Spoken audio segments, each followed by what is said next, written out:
Hello and welcome to study with Elina. आज आम दशम श्रेणी भूगोलर प्रथम अध्यायर द्वितीय पाठ भूसंबलर पार्ट 3 डिस्कसन करवा। Then let's start the topic. द्वितीय पाठ भूसंबल। आमे माने भूसंबलर ऑलरेडी भूसंबलर विनियोग, भारत रे एहार अवस्थिति, भूसंबलर प्रकार भेद, भारत रे भूव्यवहार विषय डिस्कसन कर सारी। जो माने पार्ट 1 पार्ट 2 विजिट करना से माने प्लेलिस्ट को जाई पार्ट 1 पार्ट 2 विजिट कर दियंतु। आज आमे अरण्य संबल ठारू डिस्कसन करबा। अरण्य भूमि भारतर समुदाय भूमिर शतकड़ा प्राय 24.39 भाग अंचल अरण्य भूमिर अंतर्गत। तेबे भारत में जितक टोटाल भूमि रही आमर जितक टोटाल लैंड रही सेथिरु 24.39 भाग अरण्य भूमिर अंतर्गत। जातीय अरण्य नीति अनुसार पारिस्थितिक संतुलन पाई देशर समुदाय आयतनर शतकड़ा 33 भाग भूमि अरण्य पाई संरक्षित रहिबा आवश्यक। तेबे जेतक भूमि रही जेतक भूमि भितरु अरण्य नीति अनुसार 33 भाग भूमि अरण्य पाई संरक्षित रहिबा दरकार। सेतिरु 60 भाग पार्वत्य अंचल रे शतकड़ा 20 भाग समतल अंचल रे रहिबा आवश्यक। तेबे केते भाग पर्वतीय अंचल रे रहिबो ना 60 भाग, तो समतल अंचल रे 20 भाग रहिबो। मात्र भारतर द्रुत जनसंख्या वृद्धि जोगु कृषि और जनबसंती पई अधिक भूमिर आवश्यकता पड़िछि एवं ए अरण्य भूमिर परिमाण को कौन करुछि ना ह्रास करिबारे लागिछि। जेहेतु हमर जनसंख्या हु होई बढ़िबारे लागिछि, अरण्य भूमिर जगह कौन करा जाउछि ना घर फर कर दउसंती, अपार्टमेंट कर दउसंती, फल कौन होउछि ना अरण्य भूमि ह्रास पाउछि। एहा फଳରେ जलवायु परिवर्तन, वृष्टिपातर अनियमितता, तापमात्रा वृद्धि, बारंबार वातावरण इत्यादि परिलक्षित हेउछि। यह फल जंगल नष्ट होउछि, जहाँ फल कौन होउछि ठीक परिमाण में वृष्टि होना, अत्यधिक तापमात्रा वृद्धि घटुची, बारंबार कौन होउछि बन्या बात्या देखा जाउछि इत्यादि परिलक्षित होउछि। लाक्षाद्वीप, मिजोरम, अंडमान और निकोबर द्वीपपुंज, अरुणाचल प्रदेश, मेघालय और नागालैंड सर्वाधिक अरण्य रही। ताले आम देशर कौ स्थान मानक सर्वाधिक अरण्य रही ना लाक्षाद्वीप, मिजोरम, अंडमान और निकोबर द्वीपपुंज, अरुणाचल प्रदेश, मेघालय और नागालैंड रे सर्वाधिक अरण्य रही। यह उक्त अंचलर समुदाय क्षेत्रफलर शतकड़ा प्राय शतकड़ा 90 रु 86, 82, 80, 76, 75 भाग।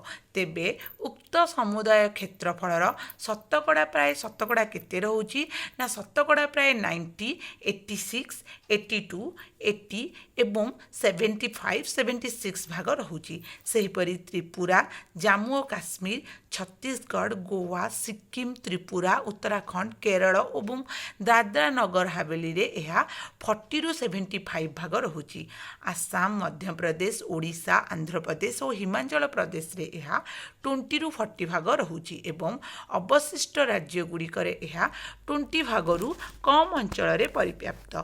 पंजाब, हरियाणा, पश्चिमबंग, उत्तर प्रदेश और बिहार राज्य में कृषि कार्य अरण्य प्रायतः संपूर्ण क्षय हो जाइछि। हिमालयर तराई अंचल रे अरण्य सफा करी कृषि कार्य और देशर विभाजन जोगु विताड़ित लोकमानकर पुनर्वास निमित्त व्यवहृत हेउछि। तेबे हिमालयर जो तराई अंचल रहुछि सेही अंचल जो अरण्य रहिछि ताकु सफा करिकरी कोन करा जाउछि ना कृषि कार्य करा जाउछि और देशर विभाजन जोगु आम देश जेतेबेले विभाजन होइतिला जोगु विताड़ित हो जाइथिबा लोकमानकर पुनर्वास पई माने रहिबा पई गृह निर्माण करा जाउछि। अरण्य क्षयर मुख्य कारण गुड़िक होउछि जनबसती, विशेषतः नगरीकरण जोगु भूमिर आवश्यकतार वृद्धि, कृषि भूमिर आयतन वृद्धि, स्थानांतरित कृषि कार्य, व्यावसायिक कार्यकलाप, शिक्षानुष्ठान, गमनागमन पथर विस्तृति, खनिज पदार्थ उत्तोलन एवं जलभंडार और नदी उपत्यका योजना इत्यादि। तेबे आमर अरण्य संपद होउछि नष्ट होबार कारण कौन ना द्रुत जनसंख्या वृद्धि, कृषि जमीर कौन ଅଧିକ ପରିମାଣରେ ବୃଦ୍ଧି କରାଇବା, କଳକାରଖାନା ସ୍ଥାପନ କରିବା, ଗମନାଗମନ ପାଇଁ ରାସ୍ତାଘାଟ କରିବା, ରେଲୱେ ତିଆରି କରିବା, ଏସବୁ କାରଣ ପାଇଁ କ'ଣ ହେଉଛି ନା ଆମ ଜଙ୍ଗଲକୁ ନଷ୍ଟ କରି ଦିଆଯାଉଛି, କାଟି ଦିଆଯାଉଛି। ଏହା ଛଡ଼ା ପ୍ରାକୃତିକ ବିପର୍ଯ୍ୟୟ ତଥା ମାନବୀୟ କାର୍ଯ୍ୟ ଯୋଗୁଁ ଅରଣ୍ୟ ଭୂମିର ଆୟତନ ମଧ୍ୟ ହ୍ରାସ ପାଉଛି। ତେବେ ପ୍ରତିବର୍ଷ ଯେଉଁ ପ୍ରାକୃତିକ ବିପର୍ଯ୍ୟୟ ଦେଖାଯାଉଛି ସେଥିରେ କ'ଣ ହେଉଛି ନା ବହୁ ସଂଖ୍ୟାରେ ଗଛ ହେଉଛି ନଷ୍ଟ ହୋଇଯାଉଛି। ଆଉ ମନୁଷ୍ୟ କ'ଣ କରୁଛି ନା ନିଜର ସୁବିଧା ପାଇଁ ରାସ୍ତାଘାଟ କରୁଛି, କଳକାରଖାନା ସ୍ଥାପନ କରୁଛି, ନିଜର ଆସବାବପତ୍ର ପାଇଁ ବହୁତ ପରିମାଣରେ ଗଛ ସବୁ କାଟୁଛି, ଯେଉଁଥିପାଇଁ ଅରଣ୍ୟ ଭୂମି କ'ଣ ହେଉଛି ନା ଆୟତନ ନଷ୍ଟ ହେବାରେ ଲାଗିଛି। ଅରଣ୍ୟ କ୍ଷୟ ରୋକିବା ପାଇଁ ଏବଂ ଏହାର ଆୟତନ ବୃଦ୍ଧି ପାଇଁ ଭାରତ ସରକାର ବିଭିନ୍ନ ପଦକ୍ଷେପମାନ ଗ୍ରହଣ କରିଛନ୍ତି। ସେଗୁଡ଼ିକ ହେଲା ସାମାଜିକ ବନୀକରଣ, କୃଷିକ୍ଷେତ୍ରୀୟ ବନୀକରଣ, ପୁନଃ ବନୀକରଣ, ଅରଣ୍ୟ ସଂରକ୍ଷଣ, ଜଳଛାୟା ନିର୍ମାଣ ଇତ୍ୟାଦି ବ୍ୟବସ୍ଥା ଗୁଡ଼ିକ ମୁଖ୍ୟ ଅଟେ। ତେବେ ସରକାର କରିଥିବା ବନୀକରଣ ଗୁଡ଼ିକ କ'ଣ ନା ସାମାଜିକ ବନୀକରଣ କରିଛି, କୃଷିକ୍ଷେତ୍ରୀୟ ବନୀକରଣ କରିଛନ୍ତି, ପୁନଃ ବନୀକରଣ କରିଛନ୍ତି, ଅରଣ୍ୟ ସଂରକ୍ଷଣ କରିଛନ୍ତି, ଜଳଛାୟା ନିର୍ମାଣ ମଧ୍ୟ କରିଛନ୍ତି। ଏଥିପାଇଁ ଜାତୀୟ ଅରଣ୍ୟ ନୀତି 1952, 1988 ଏବଂ 2018ରେ ପ୍ରଣୟନ କରାଯାଇଛି। ପ୍ରତିବର୍ଷ ଜୁଲାଇ ଅଗଷ୍ଟ ମାସରେ ବନ ମହୋତ୍ସବ ଓ ବୃକ୍ଷରୋପଣ ସପ୍ତାହ ପାଳନ କରାଯାଏ। ତେବେ ଏଇଟା ଗୋଟେ ଇମ୍ପୋର୍ଟାଣ୍ଟ ନୋଟ୍ ବନେଇକି ରଖିବ। ପ୍ରତିବର୍ଷ କେବେ ହେଉଛି ବନ ମହୋତ୍ସବ ବୃକ୍ଷରୋପଣ ସପ୍ତାହ ପାଳନ କରାଯାଏ ନା ପ୍ରତିବର୍ଷ ଜୁଲାଇ ଓ ଅଗଷ୍ଟ ମାସରେ ବର୍ଣ୍ଣନା କରାଯାଏ। କ'ଣ ନା ପାଳନ ଆମେ କରୁ କ'ଣ ନା ବନ ମହୋତ୍ସବ ଓ ବୃକ୍ଷରୋପଣ ସପ୍ତାହ ଆମେ ପାଳନ କରିଥାଉ। ଚାରଣ ଓ ଗୋଚର ଭୂମି। ଭାରତରେ ସମୁଦାୟ କ୍ଷେତ୍ରଫଳର ଶତକଡ଼ା ପ୍ରାୟ 3.3 ଭାଗ ଭୂମି ଚାରଣ ଓ ଗୋଚର ଭୂମି ଭାବରେ ବ୍ୟବହୃତ ହେଉଛି। ତେବେ ଭାରତରେ ଯେଉଁ ସମୁଦାୟ କ୍ଷେତ୍ରଫଳ ରହିଛି, ଭୂମିର କ୍ଷେତ୍ରଫଳ ରହିଛି, ସେଥିମଧ୍ୟରୁ 3.3 ଭାଗ ଭୂମି ଆମର ଚାରଣ ଓ ଗୋଚର ଭୂମିରେ ରହିଛି। ମାତ୍ର ଦେଖିବାକୁ ଗଲେ ଭାରତର ନିର୍ଦ୍ଦିଷ୍ଟ ଭାବରେ ସେପରି କୌଣସି ଚାରଣ କିମ୍ବା ଗୋଚର ଭୂମି ନାହିଁ। ଏମିତି ଦେଖିବାକୁ ଗଲେ ଆମର କୌଣସି ଚାରଣ ଓ ଗୋଚର ଭୂମି ନାହିଁ। କିନ୍ତୁ ଯଦି ଖାତା ମେନସନକୁ ଦେଖିବାକୁ ଯିବା ତାହେଲେ 3.3 ଭାଗ ଆମ ଭୂମିରେ ଚାରଣ ଓ ଗୋଚର ଭୂମି ରହିଛି। ଅନେକ ସମୟରେ ଅରଣ୍ୟ କିମ୍ବା କୃଷି ଭୂମିକୁ ଚାରଣ ଭୂମି ଭାବରେ ବ୍ୟବହାର କରାଯାଇଥାଏ। ଗ୍ରାମମାନଙ୍କରେ ପୂର୍ବରୁ ଥିବା ଅନେକ ଗୋଚର ଭୂମି କ୍ରମେ ଗୃହ, ଶିକ୍ଷା, ସ୍ୱାସ୍ଥ୍ୟ ଓ ଅନ୍ୟାନ୍ୟ ଅନୁଷ୍ଠାନ ନିମିତ୍ତ ବ୍ୟବହୃତ ହେଉଛି। ହିମାଳୟ ପର୍ବତାଞ୍ଚଳର ଜାମ୍ମୁ ଓ କାଶ୍ମୀର, ହିମାଚଳ ପ୍ରଦେଶ, ଉତ୍ତରାଖଣ୍ଡ ପ୍ରଭୃତି ରାଜ୍ୟରେ, ଉତ୍ତର ପୂର୍ବ ରାଜ୍ୟଗୁଡ଼ିକର ପର୍ବତାଞ୍ଚଳ ଏବଂ ପଶ୍ଚିମଘାଟ ପର୍ବତାଞ୍ଚଳର କେତେକ ପରିମାଣରେ ଚାରଣ ଭୂମି ଦେଖାଯାଏ। ତେବେ ଆମ ଦେଶରେ ଯେଉଁ ଜାମ୍ମୁ କାଶ୍ମୀର, ହିମାଚଳ ପ୍ରଦେଶ, ଉତ୍ତରାଖଣ୍ଡ ରାଜ୍ୟ ରହିଛି ଓ ଉତ୍ତର ପୂର୍ବ ରାଜ୍ୟଗୁଡ଼ିକର ପର୍ବତାଞ୍ଚଳ, ପଶ୍ଚିମଘାଟ ପର୍ବତାଞ୍ଚଳରେ ଏବେ ମଧ୍ୟ କିଛି ପରିମାଣରେ ଚାରଣ ଭୂମି କ'ଣ ହୁଏ ନା ଦେଖାଯାଏ। ଏସବୁ କ୍ଷେତ୍ରରେ ପଶୁପାଳନକୁ ଅଧିକ ଗୁରୁତ୍ୱ ଦିଆଯାଇଛି। ଭାରତର ହିମାଚଳ ପ୍ରଦେଶରେ ସର୍ବାଧିକ ଚାରଣ ଭୂମି ଦେଖାଯାଏ। ତେବେ ନୋଟ୍ ଡାଉନ୍ କର, ଭାରତର କେଉଁଠାରେ ଅଧିକ ଚାରଣ ଭୂମି ଦେଖାଯାଏ ନା ହିମାଚଳ ପ୍ରଦେଶରେ। ଭାରତର ହିମାଚଳ ପ୍ରଦେଶରେ ସବୁଠାରୁ ଅଧିକ ଚାରଣ ଭୂମି ଦେଖାଯାଏ। ଏଠାରେ ମୁଖ୍ୟତଃ ପଶୁପାଳନ କରାଯାଏ। କୃଷିଭୂମି।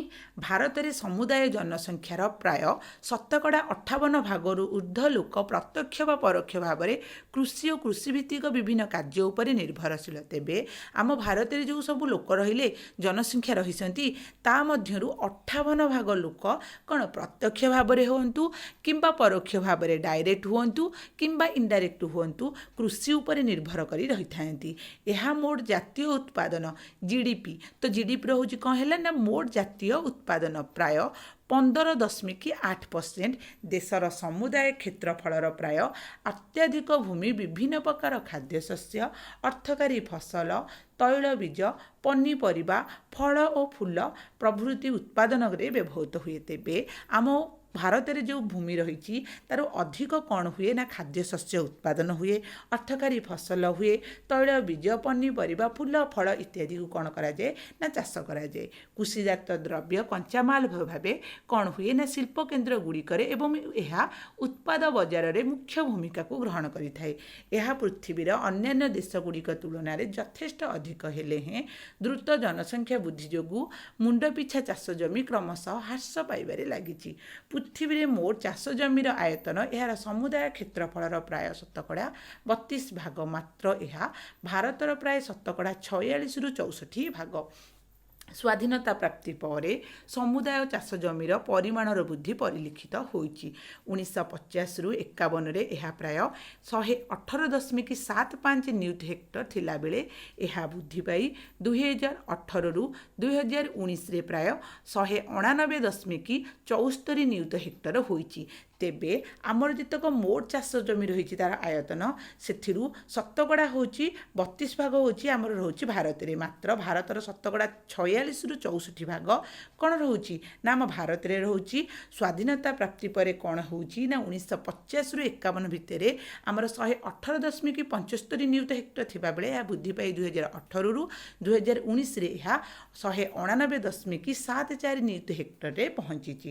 ଭାରତର ଗଙ୍ଗା, ବ୍ରହ୍ମପୁତ୍ର, ମହାନଦୀ, ଗୋଦାବରୀ, କୃଷ୍ଣା, କାବେରୀ, ନର୍ମଦା, ତାପ୍ତି ପ୍ରଭୃତି ନଦୀ ଓ ସେଗୁଡ଼ିକର ଉପନଦୀର ଉପତ୍ୟକା ଗୁଡ଼ିକରେ ଏବଂ ପୂର୍ବ ଓ ପଶ୍ଚିମସ୍ଥ ସମୁଦ୍ର ଉପକୂଳବର୍ତ୍ତୀ ସମତଳ କ୍ଷେତ୍ରରେ କୃଷିକାର୍ଯ୍ୟ ଅଧିକ ପରିମାଣରେ କରାଯାଇଥାଏ, କାରଣ ଏହି ଅଞ୍ଚଳଗୁଡ଼ିକ ଉର୍ବର ପଟୁମାଟି ଦ୍ୱାରା ଗଠିତ।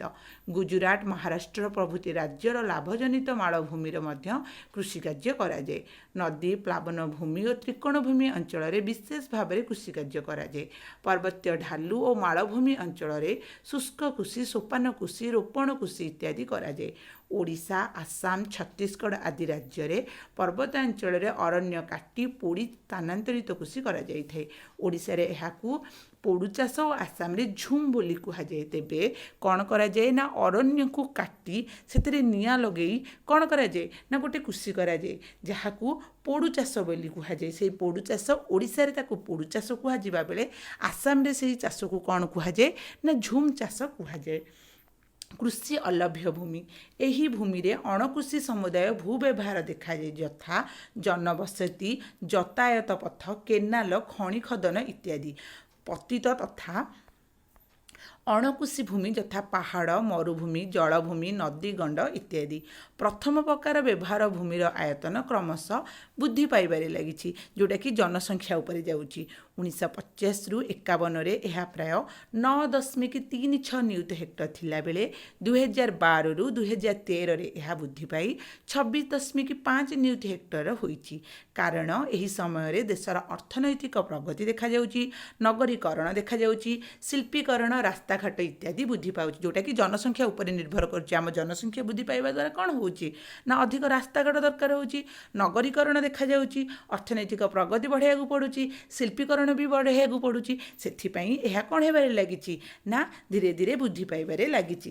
ସେହିପରି ଦ୍ୱିତୀୟ ପ୍ରକାର ବ୍ୟବହାର 1950ରୁ 1951ରେ ପ୍ରାୟ 38.16 ନିୟୁତ ହେକ୍ଟର ଥିଲାବେଳେ 2018ରୁ 2019ରେ ଏହା 22.45 ନିୟୁତ ହେକ୍ଟର ହ୍ରାସ ପାଇଛି। କାରଣ ଏହି ସମୟରେ ବିଭିନ୍ନ ସାଂସ୍କୃତିକ ଅନୁଷ୍ଠାନ ତଥା କୃଷିଭୂମି ପାଇଁ ଆବଶ୍ୟକ ଭୂମି ରୂପ ଏହା ବ୍ୟବହୃତ ହେଉଛି। ଏହି ପ୍ରକାର ଭୂ ବ୍ୟବହାର ପଶ୍ଚିମବଙ୍ଗରେ ସର୍ବାଧିକ ହେଉଛି।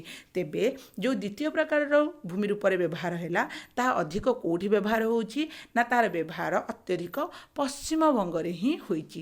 ଦେନ୍ ଚାଲ ଡିସ୍କସନ୍ କରିବା ପତିତ ଭୂମି ବିଷୟରେ। ଚଳନ୍ତି ବା ଅନ୍ୟାନ୍ୟ ପତିତ ଭୂମିର ଆୟତନ କ୍ରମଶଃ ହ୍ରାସ ପାଇବାରେ ଲାଗିଛି, କାରଣ ଉନ୍ନତ ସାର, ଜଳସେଚନ, ଉନ୍ନତ ବିହନ, ବିକଶିତ ଚାଷ ପ୍ରଣାଳୀ ଇତ୍ୟାଦିର ବ୍ୟବହାର ଦ୍ୱାରା ଦ୍ରୁତ ବୃଦ୍ଧି ପାଉଥିବା ଜନସଂଖ୍ୟାକୁ ଖାଦ୍ୟ ଯୋଗାଣ କରିବା ପାଇଁ ଅଧିକ ଜମିରେ କୃଷିକାର୍ଯ୍ୟ କରିବାର ଆବଶ୍ୟକତା ପଡ଼ୁଛି। ଏହି ପ୍ରକାର ପତିତ ଭୂମି ତାମିଲନାଡୁ, ବିହାର, ଆନ୍ଧ୍ରପ୍ରଦେଶ, ନାଗାଲାଣ୍ଡ, ମଣିପୁର, ମେଘାଳୟ, ରାଜସ୍ଥାନ, କର୍ଣ୍ଣାଟକ ଇତ୍ୟାଦି ରାଜ୍ୟରେ ଅଧିକ ଦେଖାଯାଏ। ପତିତ ଭୂମି କ'ଣ ନା ଯେଉଁ ଜମି 2 ବର୍ଷ, 3 ବର୍ଷ କି 5 ବର୍ଷ ଧରି ପଡ଼ି ରହିଥିବ, ଯେଉଁଥିରେ କି ବିଲକୁଲ ଚାଷ କାର୍ଯ୍ୟ ହେଉନଥିବ, ସେଇ ଭୂମିରେ ଅଧିକ ଉନ୍ନତମାନର ସାର, ଜଳସେଚନ ଉନ୍ନତ ରଖି ଅଧିକ ଭଲ ବିହନ ଓ ବିକଶିତ ଚାଷ ମାନେ ଡେଭଲପମେଣ୍ଟ ଚାଷ ପ୍ରଣାଳୀ ଦ୍ୱାରା ତା ଦେହରେ କ'ଣ ଅତ୍ୟଧିକ ଫସଲ ଉତ୍ପାଦନ କରାଯାଉଛି, ଯାହାଫଳରେ କ'ଣ ହେଉଛି ଆମ ଦେଶକୁ ଖାଦ୍ୟ ଯୋଗାଣ ବୃଦ୍ଧି ପାଉଛି। ଏହା ସବୁ କେଉଁ କେଉଁ ରାଜ୍ୟରେ ବହୁତ ପରିମାଣରେ କରାଯାଉଛି ନା ତାମିଲନାଡୁ, ବିହାର, ଆନ୍ଧ୍ରପ୍ରଦେଶ, ନାଗାଲାଣ୍ଡ, ମଣିପୁର, ମେଘାଳୟ, ରାଜସ୍ଥାନ, କର୍ଣ୍ଣାଟକରେ ଅଧିକ ପରିମାଣରେ କରାଯାଉଛି। ଅନ୍ୟାନ୍ୟ ଅଣକୃଷି ଭୂମି କ'ଣ ନା ଏହି ପ୍ରକାର ଭୂମି ଗ୍ରାମ, ସହର ଇତ୍ୟାଦି ଜନବସତି ଯେପରି ରାସ୍ତାଘାଟ, ରେଳପଥ, ବିମାନ ବନ୍ଦର, ପୋତାଶୟ, ଶିକ୍ଷା, ସ୍ୱାସ୍ଥ୍ୟ ଓ ବିଭିନ୍ନ ପ୍ରଶାସନିକ ଅନୁଷ୍ଠାନ, ସ୍ଥାୟୀ ଗୋଚର, ଚାରଣଭୂମି, ଫଳ ବଗିଚା ଇତ୍ୟାଦି ଭାବରେ ବ୍ୟବହୃତ ହୋଇଥାଏ। ଜନସଂଖ୍ୟାରେ ଅଧିକ ଚାପ ଯୋଗୁଁ କେତେକ ଅଞ୍ଚଳରେ କୃଷିଭୂମିର ଉପରେ ଅରଣ୍ୟ ସଫା କରି ଲୋକେ ଘରବାଡ଼ି ନିର୍ମାଣ କରୁଛନ୍ତି। ବିଶେଷ କରି ସହର ଉପକଣ୍ଠରେ ଥିବା କୃଷି ଉପଯୋଗୀ ଭୂମିକୁ କ'ଣ କରୁଛନ୍ତି ନା ଜମିକୁ ବାସ ଉପଯୋଗୀ ଭୂମିରେ ପରିବର୍ତ୍ତନ କରି ବସବାସ କରୁଛନ୍ତି। ଅନେକ ସ୍ଥାନରେ କୃଷି ଭୂମିର ଶିକ୍ଷାନୁଷ୍ଠାନ, ରାସ୍ତାଘାଟ, ରେଳପଥ ଇତ୍ୟାଦି ନିର୍ମିତ ହେଉଛି। ଖଣିଜ ପଦାର୍ଥ ଖନନ ପାଇଁ ମଧ୍ୟ କେତେକ ଭୂମିକୁ ବ୍ୟବହାର କରାଯାଉଛି। ତ ଆମେ ଯେଉଁଠି ଆମର ଖଣି ଜିନିଷ ମିଳୁଛି ଆମେ ସେ ଜିନିଷକୁ କ'ଣ କରୁଛୁ, ସେ ଭୂମିକୁ ଆମେ ଆଉ ବ୍ୟବହାର ନ କରି ସେଠି ଖଣି ଉତ୍ପାଦନ କରୁଛୁ, ଶିକ୍ଷାନୁଷ୍ଠାନ ସ୍ଥାପନ ହେଉଛି, ପରିବହନ କାର୍ଯ୍ୟ ପାଇଁ ଲାଗୁଛି। ଏମିତି ହେବା ଫଳରେ କ'ଣ ହେଉଛି ନା ଭୂମିର ମାତ୍ରା କ'ଣ ହେଉଛି, କମିବାରେ ଲାଗୁଛି, ଅରଣ୍ୟ ନଷ୍ଟ ହେଉଛି। ତ ଆମ ମୌଳିକ ଆବଶ୍ୟକତାର ପ୍ରାୟ 95% ଆମେ ଖାଦ୍ୟ, ବସ୍ତ୍ର, ବାସଗୃହ ଭାବରେ ଭୂମିକୁ ହିଁ ପାଇଥାଉ।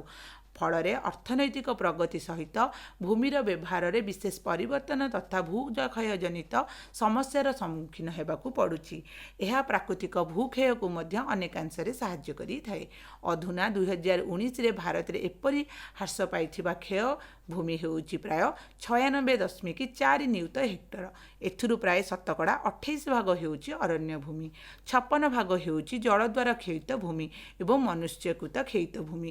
ଅରଣ୍ୟ କ୍ଷୟ ଅଧିକ ପଶୁଚାରଣ, ଖଣିଜ ପଦାର୍ଥ ଖନନ ଇତ୍ୟାଦି ଦ୍ୱାରା ହୋଇଥାଏ। 2020 ସୁଦ୍ଧା ପ୍ରାୟ 13 ନିୟୁତ ହେକ୍ଟର ଅରଣ୍ୟ ଭୂମି ତଥା ଅନ୍ୟାନ୍ୟ କ୍ଷୟିତ ଭୂମିର ପୁନରୁଦ୍ଧାର ପାଇଁ ପଦକ୍ଷେପ ନିଆଯାଉଛି। ଭୂ ସମସ୍ୟାର ସମାଧାନ ଆମେ କେମିତି କରିବା ନା ଭୂକ୍ଷୟ ସମସ୍ୟାର ସମାଧାନ ପାଇଁ ବିଭିନ୍ନ ଉପାୟମାନ ଅନୁଷ୍ଠିତ ହେଉଛି, ଯଥା ପୁନଃ ବନୀକରଣ, ନିୟନ୍ତ୍ରିତ ପଶୁପାଳନ, ପ୍ରତିରକ୍ଷା ବଳୟରୂପ କୃଷି ଓ ଅରଣ୍ୟ ଭୂମିର ସଂରକ୍ଷଣ, ପଶୁଚାରଣ, ବାଲୁକା ପାହାଡ଼ ଇତ୍ୟାଦି ମୂର୍ତ୍ତିର ସଂକୋଚନ, ଶିଳ୍ପ କ୍ଷେତ୍ରରୁ ନିର୍ଗତ ବର୍ଜ୍ୟବସ୍ତୁର ସୁପରିଚାଳନା, ନଦୀ ଦ୍ୱାରା କିମ୍ବା ପବନ ଦ୍ୱାରା ହେଉଥିବା ଭୂକ୍ଷୟକୁ ପ୍ରତିରୋଧ କରିବାର ଉପାୟ, ଭୂ ବ୍ୟବହାରରେ ଏକ ସୁଚିନ୍ତିତ ଯୋଜନା ପ୍ରଣୟନ। ତେବେ ଭୂକ୍ଷୟର ସମସ୍ୟାର ଆମେ କେମିତି ସମାଧାନ କରିପାରିବା ନା ପୁନଃ ବନୀକରଣ ଓ ନିୟନ୍ତ୍ରିତ ପଶୁଚାରଣ।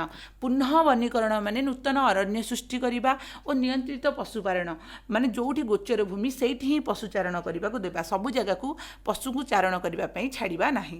ପ୍ରତିରକ୍ଷା ବଳୟ ରୂପେ କୃଷି ଓ ଅରଣ୍ୟ ଭୂମିର ସଂରକ୍ଷଣ କରିବା। ତ ଯେଉଁ ଜାଗାରେ କୃଷି କରିବା କଥା ଯେଉଁ ଭୂମିରେ ସେ ଭୂମିରେ କରିବା, ଅରଣ୍ୟ ଭୂମିକୁ କାଟିକି ସେଠି ଆମର ଚାଷବାସ କରିବା ନାହିଁ ଓ ତା'ର ସଂରକ୍ଷଣ କରିବା। ପଶୁଚାରଣ, ବାଲୁକା ପାହାଡ଼ ଇତ୍ୟାଦି ବୁଦ୍ଧିର ସଂକୋଚନ କରିବା।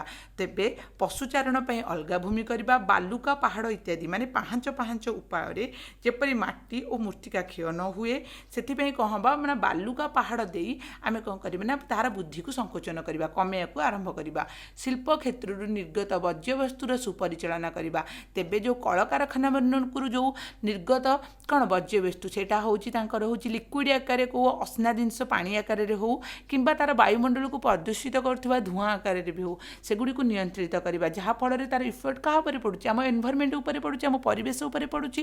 ଯାହାଫଳରେ କ'ଣ ହେଉଛି ନା ଗଛର ପରିମାଣ ମାତ୍ରା କମିବାରେ ଲାଗିଛି ଓ ବାୟୁମଣ୍ଡଳ ପ୍ରଦୂଷିତ ହେବାରେ ଲାଗିଛି।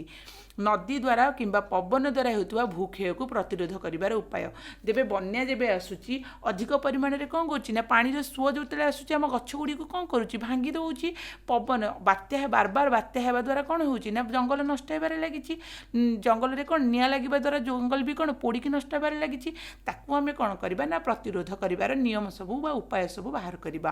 ଭୂ ବ୍ୟବହାର ଏକ ସୁଚିନ୍ତିତ ଯୋଜନା ପ୍ରଣୟନ କରିବା। କେମିତି ଆମେ ଭୂମିକୁ ବ୍ୟବହାର କରିବା, କେମିତି ତାକୁ ସୁପରିଚାଳନା କରିବା, କେମିତି ଭୂମି ରୂପକୁ ନଷ୍ଟ ହେବ ନାହିଁ ତା'ର ଏକ ସୁଚିନ୍ତିତ ଯୋଜନା ଆମେ କରିବା। ଏଠି ବକ୍ସରେ ସେମିତି କିଛି ଦେଇନି। ଭୂ ସମ୍ବଳର ବ୍ୟବହାର ଉପରେ ତାଲିକା ପ୍ରସ୍ତୁତ କରିବାକୁ ଦେଇଛି। ଭୂ ସମ୍ବଳ କେଉଁ କେଉଁ ଆବଶ୍ୟକତା ଆମକୁ ଯୋଗାଉଛି, ମାନେ ଭୂମି ଆମକୁ କ'ଣ ସବୁ ଆବଶ୍ୟକତା ଦେଇଛି ତା'ର ତାଲିକା ପ୍ରସ୍ତୁତ କରିବାକୁ ସେ ଦେଇଛି। ଏଇଠି ଆମର ପ୍ରଥମ ଅଧ୍ୟାୟର ଦ୍ୱିତୀୟ ପାଠ ଭୂ ସମ୍ବଳର ଡିସ୍କସନ୍ କମ୍ପ୍ଲିଟ୍ ହେଲା। ଆଜିର ଡିସ୍କସନ୍ ଯଦି ଭଲ ଲାଗିଥିବ ନିଶ୍ଚିନ୍ତ ଭାବରେ like, comment, share and subscribe କରିବାକୁ ଭୁଲିବେ ନାହିଁ। Thanks for watching.